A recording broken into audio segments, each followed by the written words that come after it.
Hello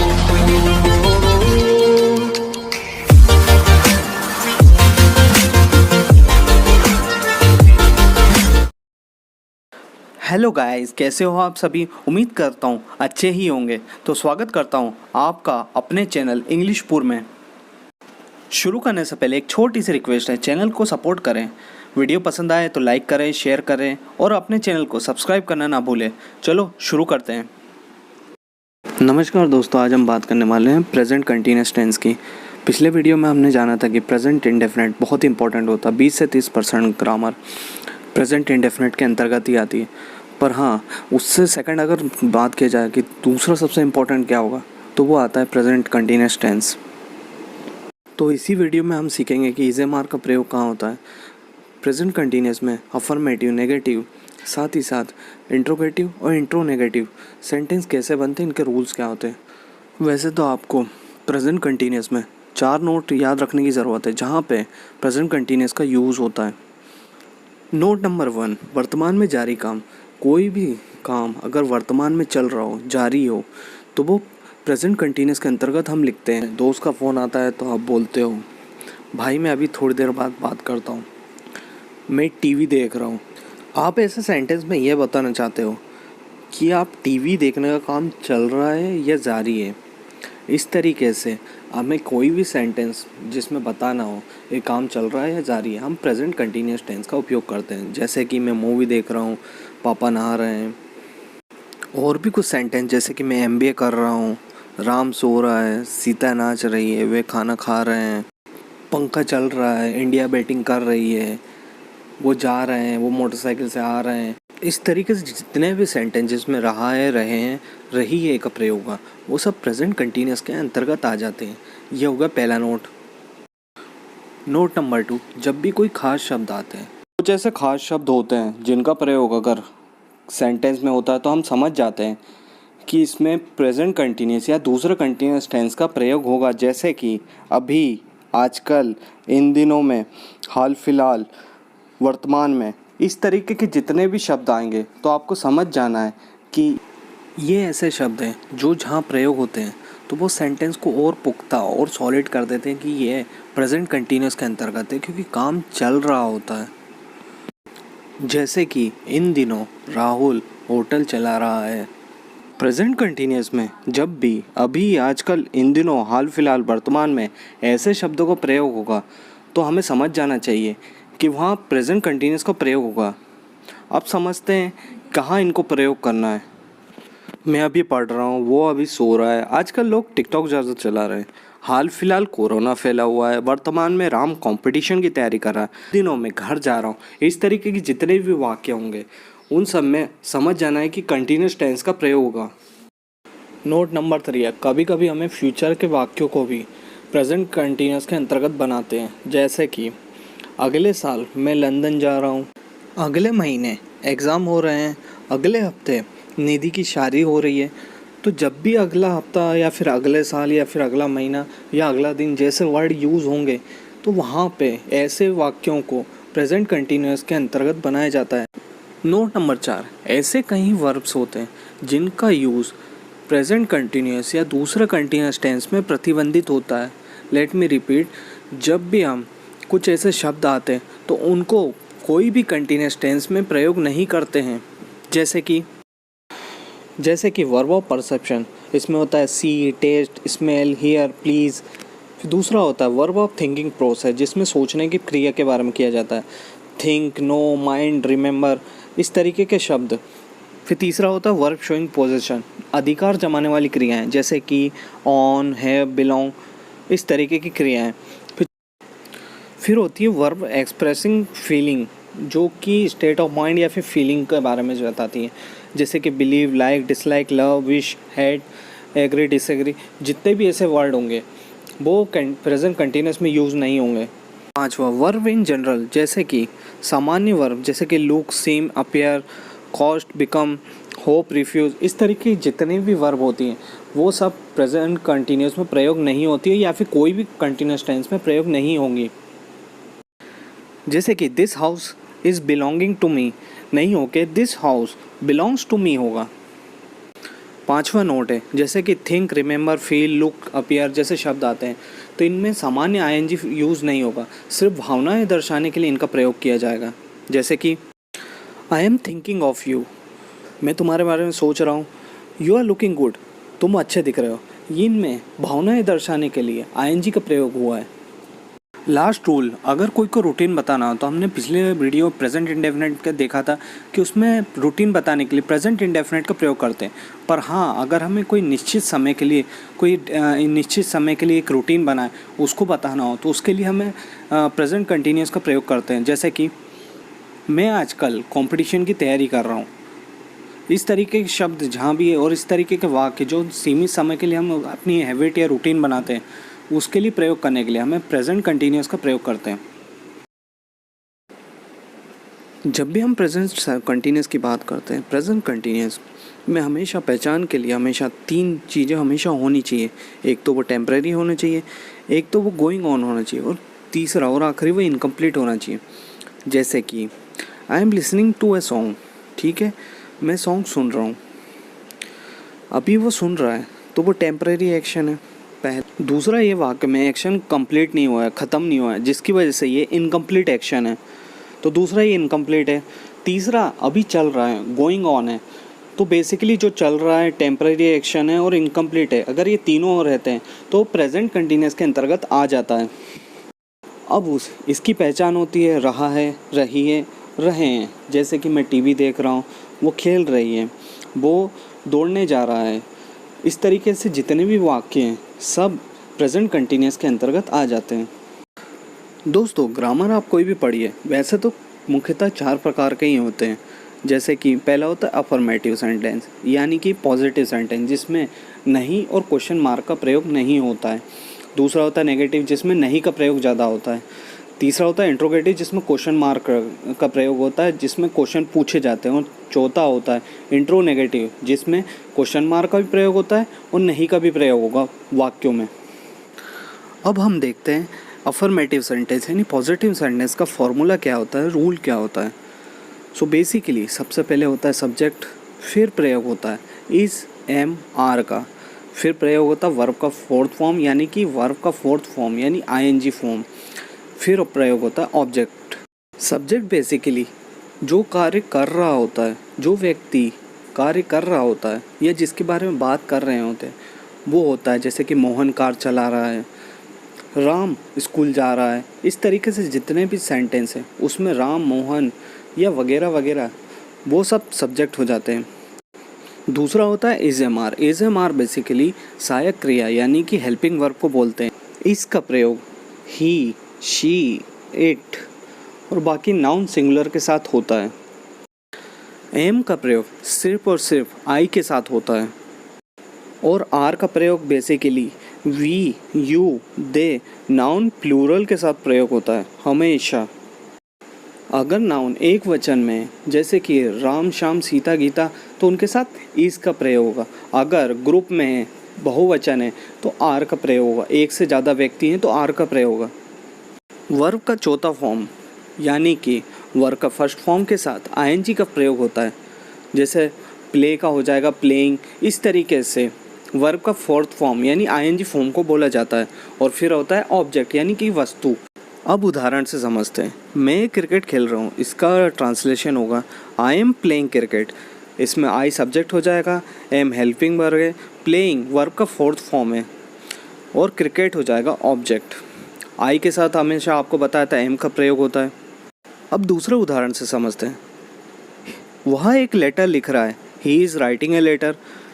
ही subject हो जाएगा, इसमें इज़ हेल्पिंग वर्ब हो जाएगी, राइटिंग वर्ब का फोर्थ फॉर्म हो जाएगा राइट का, और अ लेटर एक लेटर हो जाएगा, मतलब कि ऑब्जेक्ट हो जाएगा बाकी का सेंटेंस पूरा। ही जो होता है वो होता है थर्ड पर्सन सिंगुलर में, सो उसके साथ हमेशा इसका ही प्रयोग होगा। अब एक और एग्जांपल से हम समझते हैं। जैसे कि हम पिकनिक जा रहे हैं, हम क्या हो गया, बहुवचन हो गया। बहुवचन के साथ हमेशा क्या प्रयोग होगा, आर का प्रयोग होगा, जिसमें सेंटेंस बनेगा we are going to picnic. इसमें वी हो जाएगा बहुवचन, आर का प्रयोग होगा और बाकी गोइंग का गो का प्रयोग होगा, गोइंग जो होगा। अब नेगेटिव सेंटेंस क्या होते हैं वो देख लीजिए। नेगेटिव सेंटेंस आपको भी पता था, जिसमें नहीं का प्रयोग होता है वो नेगेटिव सेंटेंस होते हैं। इसमें कुछ नहीं होता है, हेल्पिंग वर्ब के बाद बस नॉट का प्रयोग करना पड़ता है, जैसे कि सब्जेक्ट, फिर उसके बाद इज एम आर का प्रयोग, फिर नॉट का प्रयोग, फिर वर्ब का फोर्थ फॉर्म, फिर ऑब्जेक्ट। जैसे कि एग्जांपल से समझिए, मैं स्कूल नहीं जा रहा हूँ, इसका होगा I am not going to school. मैं क्रिकेट नहीं खेल रहा हूँ, I am not playing cricket. मैं नहीं दौड़ रहा हूँ, आई एम नॉट रनिंग। वह स्कूल नहीं जा रहा है, he is not going to school. वह क्रिकेट नहीं खेल रहा है, he is not playing cricket. हम आपसे बात नहीं कर रहे हैं, we are not talking to you. याद रखना, टॉक के बाद हमेशा टू ही लगता है। अब बात करते हैं इंट्रोगेटिव सेंटेंस यानी कि प्रश्नवाचक वाक्यों के बारे में। प्रश्नवाचक वाक्य वो वाक्य होते हैं, या तो उसमें आप किसी से क्वेश्चन पूछ रहे हो, या वो आपसे क्वेश्चन पूछ रहा है। आप किसी से सवाल कर रहे हो, या आप वो आपसे वो कर रहा है। तो सवाल पूछने वाले वाक्यों को ही इंट्रोगेटिव वाक्य कहा जाता है, जिसमें क्वेश्चन मार्क का प्रयोग होता है। इंट्रोगेटिव वाक्य बनाने के लिए हमें इंट्रोगेटिव वर्ड या फिर WH फैमिली के वर्ड्स चाहिए होते हैं। WH फैमिली माने कि क्या का हो जाएगा व्हाट, क्यों का हो जाएगा व्हाई, कब का हो जाएगा व्हेन, और फिर कहाँ का हो जाएगा वेयर, कैसे का हो जाएगा हाउ, फिर कौन का हो जाएगा हु, कौन सा मतलब विच, और कितना मतलब हाउ मेनी या हाउ मच। यह होती है WH फैमिली। हाउ मेनी का प्रयोग काउंटेबल नाउन के साथ होता है। काउंटेबल यानी जिन्हें गिना जा सकता है, जैसे कि how many cars, how many pen. और हाउ मच का प्रयोग अनकाउंटेबल के साथ होगा, जैसे कि how much water, how much sugar. इस तरीके के से जितने भी अनकाउंटेबल जिन्हें गिना नहीं जा सकता, उनके साथ हाउ मच का प्रयोग हुआ। तो ऐसे दोस्तों बनता है इंट्रोगेटिव वर्ड यानी WH फैमिली। अब देखते हैं इंट्रोगेटिव सेंटेंस का स्ट्रक्चर क्या होता है। सबसे पहले आता है इंट्रोगेटिव वर्ड यानी कि WH फैमिली। WH फैमिली आएगा जिसमें व्हाट, वेयर, इस तरीके के शब्द होंगे। फिर उसके बाद आता है, फिर प्रयोग होता है इज एम आर का। इज एम आर यानी हेल्पिंग वर्ब। हेल्पिंग वर्ब में प्रयोग होगा इज के साथ हमेशा एक वचन के साथ, आर प्रयोग होगा बहुवचन के साथ, और एम प्रयोग होगा आई के साथ। उसके बाद आता है subject. Subject basically Ram Shyam Sita Gita वगैरह वगैरह। फिर उसके बाद प्रयोग होगा वर्ब का फोर्थ फॉर्म यानी कि वर्ब के फर्स्ट फॉर्म के साथ ING का प्रयोग। फिर उसके बाद ऑब्जेक्ट, और आखिरी में क्वेश्चन मार्क का प्रयोग होगा। फिर से देख लीजिए, पहला होगा WH फैमिली, फिर इज एम आर का प्रयोग, फिर सब्जेक्ट का, फिर उसका वर्ब का फोर्थ फॉर्म, फिर ऑब्जेक्ट, और आखिरी में क्वेश्चन मार्क का प्रयोग होगा, जो कि इंट्रोगेटिव की निशानी रहती है। यही सेंटेंस के लिए हमें याद रखना पड़ता है जब भी हम ट्रांसलेशन करते हैं। क्या होता है, बहुत से भारतीय गलती कर देते हैं जब भी ट्रांसलेशन करते हैं। जैसे कि तुम क्रिकेट क्यों खेल रहे हो, तुम को कर देंगे यू, क्रिकेट को कर देंगे क्रिकेट, और क्यों को कर देंगे वाई, और खेल रहे हो को कर देंगे playing. You cricket why playing, इस तरीके से वो गड़बड़ में पूरा वाक्य बना देते। पर अगर एक्चुअल में हमें बनाना हो, जब भी हम ट्रांसलेशन कर रहे होते हैं, हम हमेशा यही गलती कर जाते हैं, क्योंकि हम ये सोचते हैं जो पहले नंबर पे इंग्लिश में है वो हिंदी में भी पहले नंबर पे होगा, जो दूसरे नंबर पे है वो दूसरे पे ही होगा, तीसरे पे है वो भी तीसरे पे होगा। ये गलत है, क्योंकि हिंदी में ऑब्जेक्ट पहले आता है, और जो इंग्लिश रहता है उसमें वर्ब पहले आती है, और जो इंग्लिश रहती है वो रोमन में लिखी जाती है। तो दोनों की ग्रामर बिल्कुल डिफरेंट रहती है, तो हमें इंटर एक्सचेंज करना पड़ता है, एक दूसरे से चेंज करना पड़ता है। अब हम देखते हैं इसको एक्चुअल में ट्रांसलेट कैसे करते हैं। पहले आएगा क्यों यानी इंट्रोगेटिव वर्ड, यानी कि WH फैमिली का पहले हो जाएगा क्यों का हो जाएगा वाई, फिर आ जाएगा आर का प्रयोग जो कि हमने बताया ही था, फिर इसके बाद सब्जेक्ट आ जाएगा यू, फिर प्रयोग होगा वर्ब के फोर्थ फॉर्म का यानी कि खेलना का हो जाएगा प्ले, और प्ले का हो जाएगा प्लेइंग ING फॉर्म, फिर उसके बाद हो जाएगा ऑब्जेक्ट में cricket, why are you playing cricket. इस तरीके के सेंटेंस बनेगा उसमें। इस वाक्य में सब्जेक्ट था यू यानी कि तुम होता है सेकंड पर्सन के साथ हमेशा आर का प्रयोग होगा। अगर इसकी जगह आई का प्रयोग होता तो एम लग जाता, और अगर वी होता तो आर का प्रयोग हो जाता, और अगर ही शी इट होता तो इस लग जाता। अब आपको समझ में आया। अब कुछ लोग पूछेंगे कि भाई वाई के साथ हमेशा आर का प्रयोग होता है क्या? नहीं, वाई से आर का या हेल्पिंग वर्ब का कोई लेना देना नहीं रहता।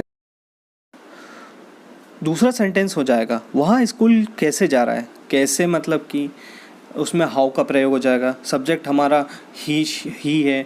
अब सेंटेंस बनाते हैं, how is he going to school. Basically subject हमारा ही था, थर्ड पर्सन सिंगुलर था, तो हमने उसके साथ इसका प्रयोग कर लिया। पिछले प्रेजेंट इंडेफिनिट वाले वीडियो में मैंने आपको बताया था इंट्रोगेटिव सेंटेंस दो प्रकार के होते हैं, एक यस और नो टाइप, एक क्वेश्चन टाइप। एक जो यस और नो टाइप होता है उसमें आंसर यस और नो में देते हैं, और जो स्पेसिफिक क्वेश्चन टाइप होते हैं या क्वेश्चन टाइप होते हैं उसमें आंसर डिफरेंट प्रकार के हो जाएंगे, बस यस और नो नहीं होते हैं। जो यस और नो टाइप के क्वेश्चन होते हैं उसमें आंसर हमेशा यस या नो में होगा, हाँ या नहीं में होगा। जैसे कि क्या तुम मेज़ देख रहे हो, क्या तुम खाना खा रहे हो, क्या तुम्हें भूख लग रही है। इस टाइप के प्रश्नों को या इस टाइप के वाक्यों को यस और नो में आंसर दिया जाता है। वैसे ही स्पेसिफिक टाइप के क्वेश्चन होते हैं जिसमें यस और नो नहीं होता है, इसमें एक स्पेसिफिक आंसर होता है। जैसे क्या तुमने किस कलर की टी शर्ट पहनी, आज विराट कितने रन बना रहा है, आज खाने में क्या बन रहा है, तुम कौन सी पढ़ाई कर रहे हो, तुम कहाँ जा रहे हो। इन क्वेश्चंस का आंसर कुछ स्पेसिफिक होगा, पर हाँ इसका यस और नो में नहीं होगा, तो ये एक स्पेसिफिक टाइप के क्वेश्चन हो जाते हैं, क्वेश्चन टाइप हो जाते हैं। दूसरी ट्रिक होती है ये जिस क्वेश्चन में क्या का प्रयोग होगा उसका आंसर यस और नो में ही होगा। जैसे कि क्या आप मेज़ देख रहे हो, इस तरीके से जितने भी वाक्य होते हैं जिसमें क्या का प्रयोग होगा उसमें यस और नो आंसर होगा। जैसे कि क्या भारत मैच जीत रहा है, क्या वो हंस रहा है, क्या वो रो रहा है, इस तरीके के जितने भी क्वेश्चन हैं उनका आंसर यस और नो में होगा। यस नो टाइप क्वेश्चन में WH फैमिली का प्रयोग नहीं होता है। जैसे कि आप उदाहरण से समझिए, क्या आप खेल रहे हो, आर यू प्लेइंग, आप क्या खेल रहे हो, व्हाट आर यू प्लेइंग। इन दोनों सेंटेंस में अब आपने देखा होगा एक में WH फैमिली का प्रयोग हुआ, एक में नहीं हुआ, क्योंकि पहला सेंटेंस है उसका उत्तर हाँ या नहीं में दे सकते। क्या आप खेल रहे हो, हाँ या नहीं में होगा, पर आप क्या खेल रहे हो, क्रिकेट, फुटबॉल, इस तरीके के सेंटेंस आएंगे। सो पहले वाले में WH फैमिली का प्रयोग नहीं किया गया, दूसरे वाले में क्योंकि वो एक स्पेसिफिक क्वेश्चन टाइप है तो इसलिए उसमें WH फैमिली का प्रयोग किया गया है। अब बात करते हैं इंट्रोनेगेटिव यानी नेगेटिव इंट्रोगेटिव सेंटेंसेस की। इन सेंटेंस में नहीं का भी प्रयोग होगा और क्वेश्चन मार्क का भी प्रयोग होगा। इसका स्ट्रक्चर बिल्कुल इंट्रोगेटिव सेंटेंस की तरह है, पर सब्जेक्ट के बाद सिर्फ नॉट का प्रयोग होगा। सेंटेंस है क्या राम घूमने नहीं जा रहा, इसमें राम सिंगुलर सब्जेक्ट है तो उसमें आएगा इसका प्रयोग होगा is Ram not going for a walk. अब इंट्रोगेटिव और इंट्रोनेगेटिव वाक्यों से के एग्जाम्पल देखते हैं और एग्जाम्पल से समझिए। क्या राम घर जा रहा है, इज राम गोइंग होम। क्या मैं खेल नहीं रहा हूँ, एम आई नॉट प्लेइंग। हम हंस क्यों रहे हैं, वाई आर वी लाफिंग। वो कौन सा खेल खेल रहे हैं, which game is she playing. Mummy उसे डांट रही है, why is mom scolding him. तुम क्या सोच रहे हो, वॉट आर यू थिंकिंग। इन सभी में हाँ या नहीं वाले क्वेश्चन नहीं है, ये एक स्पेसिफिक टाइप के क्वेश्चन है, तो इनमें WH फैमिली का प्रयोग हुआ है, विच, वाई, वॉट। देखिए ध्यान से। इस तरीके से आपका प्रेजेंट कंटिन्यूस कंप्लीट हुआ। धन्यवाद वीडियो देखने का। और हाँ, हमारी वेबसाइट www.englishpur.in देखना ना भूलिए और लाइक और शेयर दबाते जाइए अगर आपको वीडियो पसंद आया हो तो। धन्यवाद।